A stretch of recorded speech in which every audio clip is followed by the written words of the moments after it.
The movie starts with a man named Hugh Glass hunting in a snowy forest with his son, Hawk. Glass is a European man married to a woman from the Pawnee tribe, one of the oldest Native American tribes in the United States. Glass and Hawk are hunting furry animals to sell their fur to a European fur trader named Andrew Henry. Glass is known as one of the best guides in the Pawnee tribe, so he often leads others through the forest. One afternoon, while the Pawnee workers were skinning animals, a group from another tribe called the Ree attacked them and stole all the animal skins. When Glass and Hawk heard the workers' screams, they rushed to help the Pawnee tribe fight off the Ree tribe. Glass kept calling for Hawk and directed the remaining Pawnee members to run to the river and hide in the boat. The situation at the Pawnee camp was chaotic due to the Ree tribe's attack. Many Pawnee members were killed by the Ree tribe. After a long and fierce battle, Glass, Hawk, and some others managed to get into the boat and escape down the river. Out of more than 30 workers, only 10 survived, including Captain Andrew. The survivors decided to return to the warehouse where the European workers stayed for the winter. After sailing for a while, Glass suggested to Captain Andrew that they should leave the boat and continue on foot, fearing that the Ree tribe might catch up to them. He knew they were in Ree territory and thought it was likely the Ree tribe would find them if they stayed on the river. Captain Andrew agreed and told his assistant, John Fitzgerald, or Fitz, to stop the boat. They unloaded their supplies and followed Glass through the forest around the mountains. Glass explained that the mountain path was safer because there wasn't much food, so the Ree tribe wouldn't follow them. In the afternoon, while the Pawnee tribe workers were resting, Glass went out alone to find food for the group. Unfortunately, a big black bear attacked him brutally, tearing his body apart. Glass tried hard to fight back and escape from the bear but couldn't get away. After a tough struggle, he managed to shoot the bear and stab it with a knife, killing it. However, he was badly injured by the bear's bites and scratches and fell unconscious. Soon after, Captain Andrew and the other workers found Glass and rushed to help him. Captain Andrew had some medical knowledge, so he treated Glass with whatever he had, saving his life. Meanwhile, the leader of the Ree tribe and his men went to see a fur trader named Toussaint to trade the fur they stole from the Pawnee tribe. The Ree tribe exchanged the fur for horses and weapons from Toussaint. They planned to go to Europe to find the daughter of the Ree tribe leader, who was kidnapped by a European man.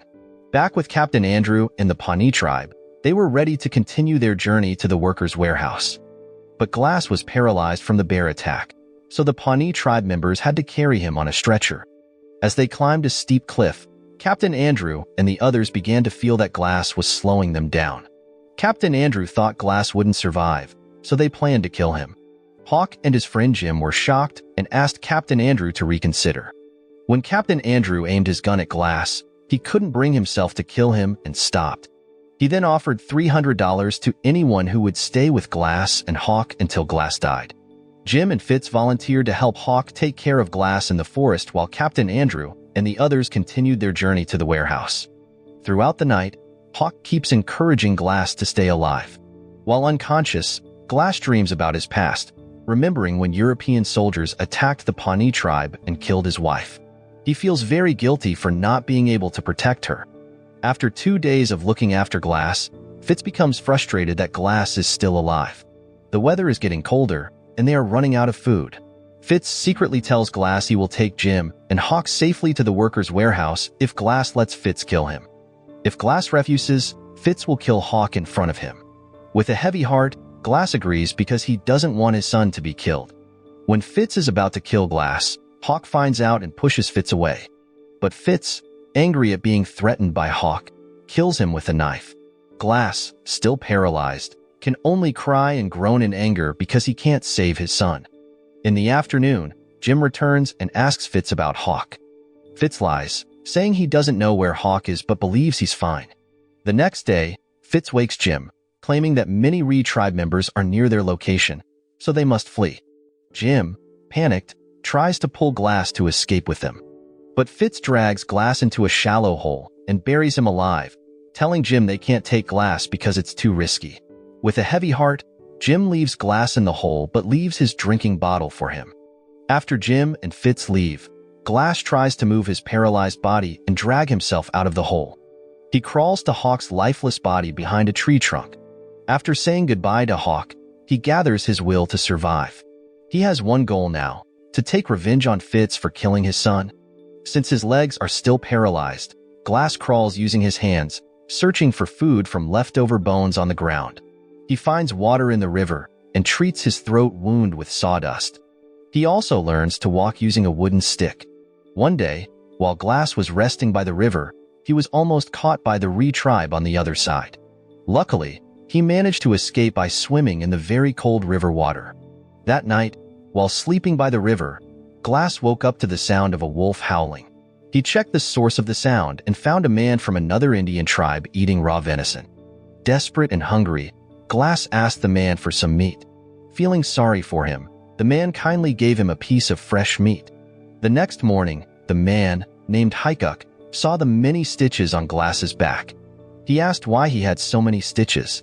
Glass explained that he had been attacked by a black bear and had seen his only son killed in front of him. He told Haikuk that he wanted to avenge his son's death. Haikuk shared that he had experienced something similar. His family and tribe were massacred by other Indian tribes. But Haikuk advised Glass to abandon his plan for revenge, saying that true justice comes from God. He decided to travel with Glass so they could protect each other. Meanwhile, Jim and Fitz arrived at the workers' warehouse to join Captain Andrew and the rest of the Pawnee tribe. Before going in, Fitz warned Jim not to tell Captain Andrew anything, and Jim agreed. When Fitz and Jim met Captain Andrew, Fitz lied, saying Glass had died peacefully and that Hawk had left because he couldn't accept his father's death.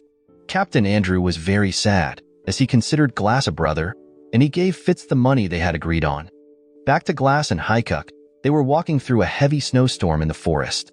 On the way, Glass suddenly fell unconscious because he was out of energy. Haikuk decided to build a wooden tent to keep them warm. After struggling to build the tent, Haikuk made a fireplace and treated Glass's wounds so he could recover quickly. The next morning, when Glass woke up, he couldn't find Haikuk anywhere. He thought Haikuk was hunting in the forest. But when he walked into the forest, he faced a painful reality. Haikuk had been killed and hanged on a tree branch. Glass heard people talking and hid behind a tree trunk. He saw Toussaint and his group talking about killing Haikuk because he was from an Indian tribe. Glass felt very sad and angry. As Glass got closer to Toussaint and his group, he saw a girl who was the daughter of the Ree tribe leader, Elk Dog. Toussaint and his group had kidnapped her and lied to the Ree tribe to use them for getting animal fur. When Glass saw one of Toussaint's men trying to rape the girl, he stopped him and held him secretly. Glass then stole 2 horses from Toussaint's group so he and the girl could escape to their destinations. The next morning, while Glass was resting, the Ree tribe suddenly attacked him. He quickly ran away on his horse, but accidentally fell off a cliff into a ravine and was unconscious for several hours. When Glass woke up, he saw his dead horse. He split open the horse's stomach to warm himself inside the horse's body. After the blizzard stopped, he continued his journey, determined to find Fitz and avenge Hawk's death. On the other hand, one of Toussaint's men came to the Pawnee warehouse for help and some food.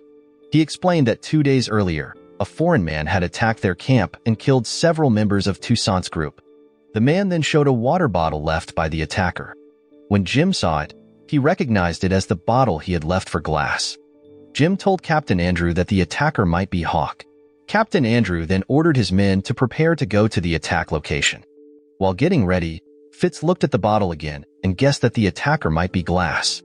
That night, Captain Andrew and his men searched for Hawk for hours but couldn't find him. Finally, they heard a gunshot and found Glass. Captain Andrew and his men quickly helped him and took him to their camp. The next morning, Captain Andrew was surprised to find that Fitz had disappeared. Glass then told Captain Andrew everything that had happened and asked for a horse and a rifle to hunt down and kill Fitz.